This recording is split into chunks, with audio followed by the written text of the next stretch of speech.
is a programmable digital machine that executes a series of commands to process the input data, conveniently obtaining information that is subsequently sent to the output units. A computer is physically made up of numerous integrant circuits and various supporting extensions and accessories components, which together can perform various tasks extremely quickly and under the control of a program, software. It is made up of two essential parts: the hardware, with each the physical structure, and the software, with each the intangible part.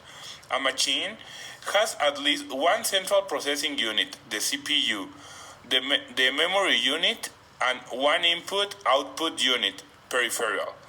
The input peripheral allows data input. The CPU is in charge of its processing, and the output device communicates them to the external media.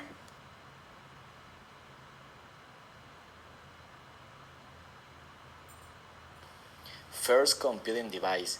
Charles Babbage, an English mechanical engineer, originated the concept of a programmable computer, considered as the father of the computer. He conceptualized and invented the first mechanical computer in the early 19th century.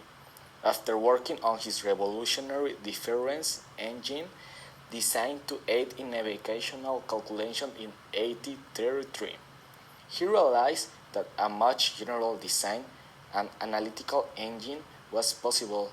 The input of programs and data was to be provided to the machine via punched cards, a method being used at the time to direct mechanical lamps such as the Jacquard lamp. For output, the machine will be a printer, a curve plotter, and a bell. This machine will also be able to punch numbers onto cards to be read on later.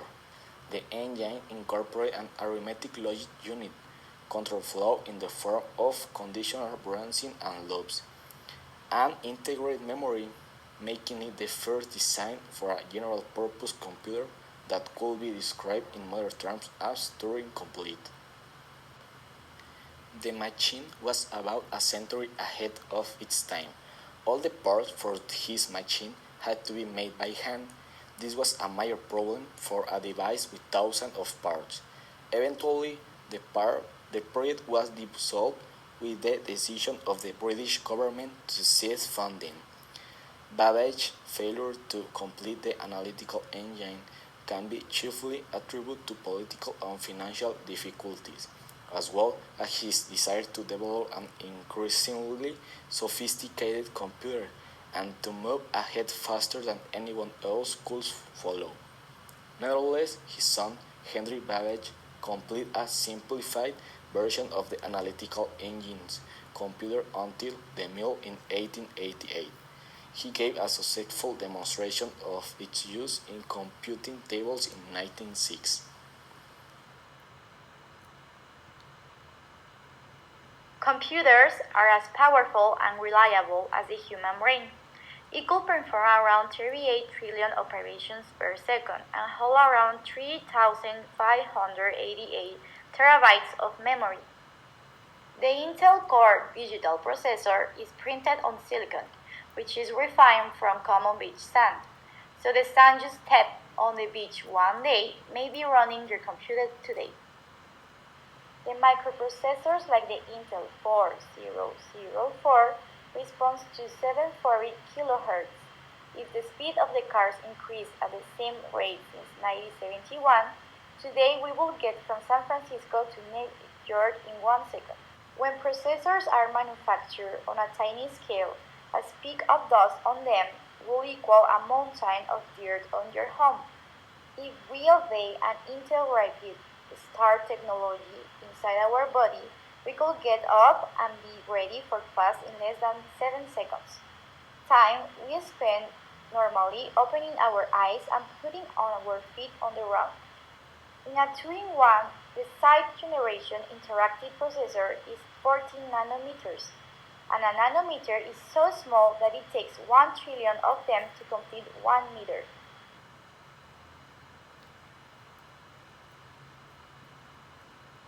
Are really important in our daily life. We need it in our day every day because it makes easier most of the everyday work. Also, it allows us to do things that without a computer it will be impossible to do. A clear example of this are today's work and online classes.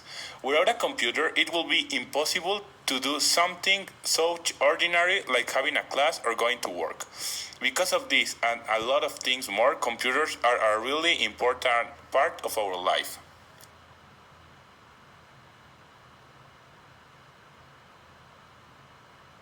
Computers have taken a very important role in the daily life, especially more with this pandemic we were through. The best example are us, the students. The computer gave us the way we can communicate and learn at the same time.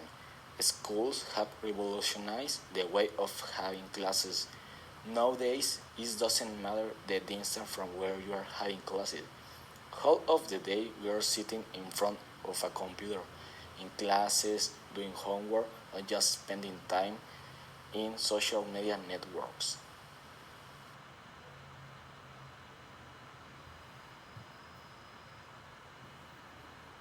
More and more people use computers instead of paper or books, so imagining a future without them will be a lie. Also, computers are not going to disappear from everyday life. The way they are used will change, as well as their size and functions. The idea is that they make life easier without depending too much on them.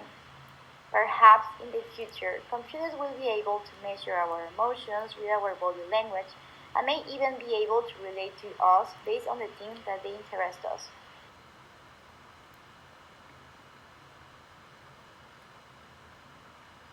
Technology affects a lot in our daily life. Technology affects the way individuals communicate, learn, and think. It helps society and determines how people interact with each other on our daily basis. Technology plays an important role in a society today. It has positive and negative effects on the world and it impacts in our daily life.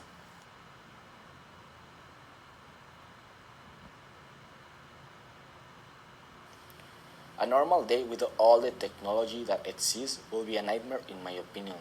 In the era we live, most of the activities in our routine need some technological device, from setting an alarm to wake up to traveling, and in some cases for keeping alive someone in a hospital. The life will be very difficult. We wouldn't be able to search for information. We wouldn't be able to communicate with our friends and family that live far from us. The afternoon will be very boring, and most of the works will be more difficult and hard to do. All that because the technology made work easier for us.